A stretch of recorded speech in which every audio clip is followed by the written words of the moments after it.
আসসালামু আলাইকুম।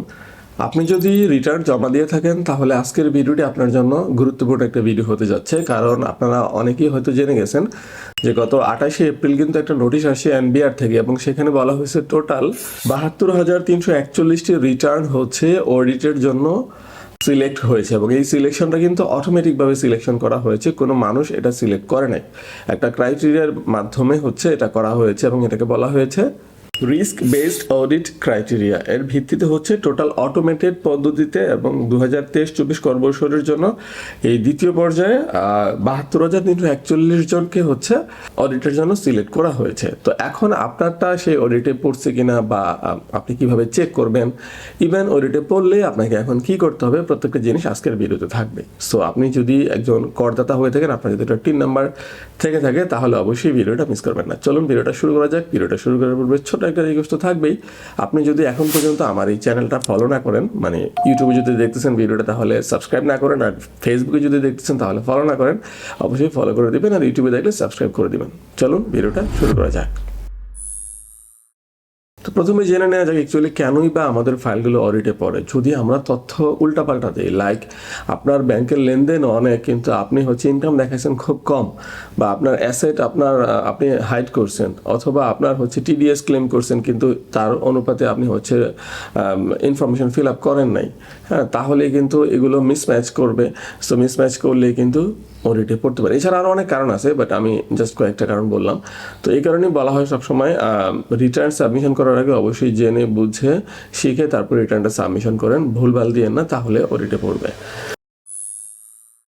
দুইটা ওয়েতে চেক করার আমি সিস্টেম দেখাবো। একটা হচ্ছে যে পিডিএফ ফাইলটা ওনারা দিয়েছেন, সেই পিডিএফ ফাইলেও দেখা যায়। আরেকটা হচ্ছে এক ভাই একটা ওয়েবসাইট বানাইছেন, সেখান থেকেও ইজিলি দেখা যায়। দুইটাই অপশন ইজি, কঠিন কোনোটাই না। আমি দুইটাই দেখাচ্ছি। ফার্স্টে দেখাচ্ছি হচ্ছে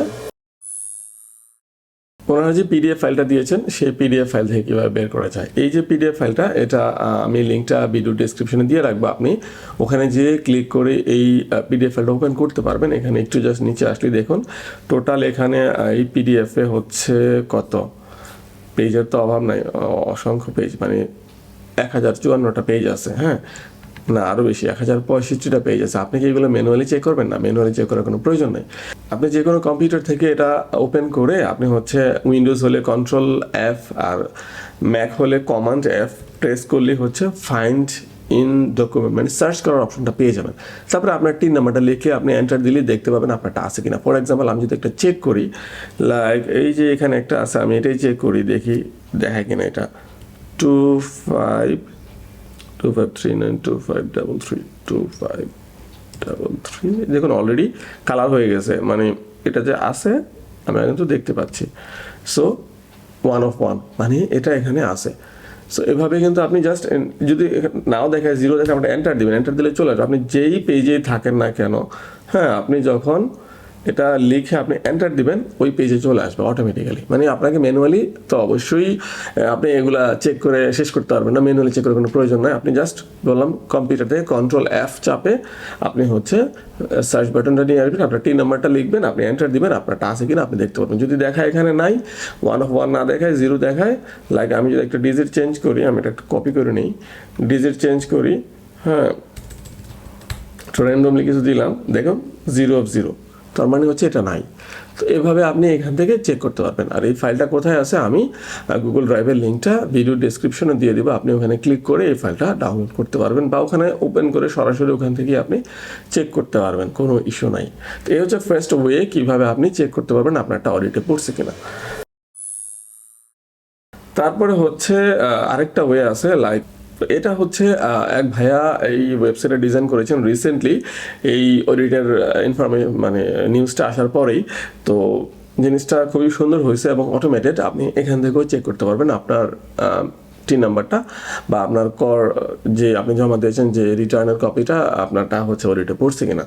লাইক এখানে টিন নাম্বার অপশন আছে বসানোর, আপনি হচ্ছে টিন নাম্বারটা এখানে বসাবেন। আমি একটু আগে যেটা চেক করেছিলাম আছে ওই ডকুমেন্টে, সেটাই দিচ্ছি, তাহলে আমরা কনফার্ম হতে পারবো এখানেও কি দেখাচ্ছে কিনা। লিখে আপনি জাস্ট চেক স্ট্যাটাসে ক্লিক করবেন। এই যে দেখুন লেখা আসছে সিলেক্টেড ফর অডিট, তার মানে এটা হচ্ছে অডিটে পড়েছে, এবং সেম এই যে দেখুন ট্যাক্সের জন্য বরিশাল সার্কেল 2, হ্যাঁ, ইন্ডিভিজুয়াল 2023-24 অ্যাসেসমেন্ট ইয়ারের জন্য 3 নাম্বারটা এখানে দেখা যাচ্ছে। সো এখান থেকেও কিন্তু আপনারা চেক করতে পারবেন। এবং আমি যদি ক্রস চেক করি, লাইক এখানে ট্যাক্স জোন বরিশাল সার্কেল 2 বলছে। সো আমি যদি এখানেও এটা আবার একটু দেখি মিলে কিনা, এই যে দেখুন ট্যাক্সের জোন বরিশাল সার্কেল 2, সো একই জিনিস। সো আপনি যে কোনো একটা ওয়েতে আপনি চেক করতে পারেন, আইদার এই গুগল ড্রাইভের এই হচ্ছে মানে ফাইল থেকে, পিডিএফ ফাইল থেকে, অথবা এই ওয়েবসাইটটা থেকেও আপনি কিন্তু চেক করতে পারবেন এবং আপনি কনফার্ম হতে পারবেন আপনারটা অডিটে পড়ছে কি পড়েনি। এমন কথা হচ্ছে অডিটে পড়লে কি করতে হবে, অডিটে না পড়লে কি করতে হবে। প্রথমে হচ্ছে আপনাকে ডাকযোগে একটা নোটিশ পাঠানো হবে এবং নোটিশ পাওয়ার পরে আপনি জানতে পারবেন কেন আপনারটা অডিটে পড়েছে। তারপরে আপনাকে হচ্ছে একটা লিখিত একটা হচ্ছে ডকুমেন্ট রেডি করতে হবে যেখানে লেখা থাকবে কেন আপনি এই ভুলটা হয়েছে বা কী কারণে হয়েছে। আপনাকে হেয়ারিংয়ে ডাকা হবে, সেই হেয়ারিংয়ে আপনাকে যেতে হবে এবং সেখানে এগুলো সাবমিট করতে হবে। এবং এর পরবর্তী স্টেজে হচ্ছে আপনাকে আপনার সার্কেল অফিসে এগুলো হচ্ছে অ্যাসেসমেন্টটা কমপ্লিট করে আসতে হবে। আর যদি কোনো কারণে আপনার হচ্ছে ডাকযোগে এই নোটিশটা আপনার কাছে না আসে, আপনি না পান, তাহলে হচ্ছে আপনাকে কী করতে হবে, আপনাকে নিজে থেকে মানে 1 মাস পরে আপনাকে নিজে থেকে হচ্ছে আপনার যে সার্কেল অফিস আছে সেখানে যে যোগাযোগ করে আপনাকে নোটিশটা কালেক্ট করতে হবে এবং আলটিমেটলি ওই নেক্সট প্রসেসগুলো একই, আপনাকে হচ্ছে অ্যাসেসমেন্টটা কমপ্লিট করে আসতে হবে আপনার সার্কেল অফিস থেকে। এই হচ্ছে সিস্টেম। অ্যাকচুয়ালি সহজ কথা, হেয়ারিংয়ে আপনাকে ডাকা হইতে পারে, আপনাকে তখন যেতে হবে, আপনাকে একটা লিখিত ডকুমেন্ট দিতে হবে যে কেন কি হয়েছে। তারপর হচ্ছে আপনি জানতে পারবেন কিভাবে কেন অডিটে পড়ছে, সেটা হচ্ছে আপনাকে একটা নোটিশ পাঠানো হবে ডাকযোগে। যদি নোটিশ না পাঠানো হয় আপনাকে আপনার সার্কেল অফিস থেকে যেয়ে আপনাকে এই নোটিশটা কালেক্ট করতে হবে। এই হচ্ছে প্রসেস যাদেরটা অডিটে পড়ছে। আর যাদেরটা অডিটে পড়ে নাই তারা কী করবেন, তারা চুপ করে বসে থাকবেন, বিষয়টা তা না। একটু কেয়ারফুল হয়ে যাবেন যে নেক্সট টাইমে যেন ভুল না হয়।